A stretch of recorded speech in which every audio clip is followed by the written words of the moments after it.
Hi guys, welcome back. Let's learn how to save Wi-Fi networks in SmartThings Cloud using your iPhone. SmartThings remembers the Wi-Fi networks you connect to so that you can add new devices to SmartThings without selecting a network or entering a password. If you save networks in the SmartThings Cloud, you won't need to select a network or enter a password even if you add a device from a different phone or tablet. Sign in to your Samsung account. That's it. Let's get started. So first up, you have to launch the SmartThings app on your iPhone, and then you have to tap on the menu button located at the bottom right corner of the screen.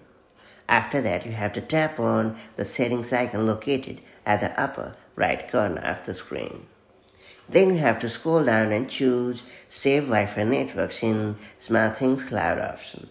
And finally, you have to enable the toggle and you're all set. Going forward, the SmartThings app will always remember the Wi-Fi networks you connect to so that you can add new devices to SmartThings without selecting a network or entering a password. As a result, if you save networks in the SmartThings Cloud, you won't need to select a network or enter a password even if you add a device from a different phone or tablet. Sign in to your Samsung account. And that's about it. Now that you have unlocked this pretty handy feature, make the most of it as and when the need arrives, and I'll catch you in the next one.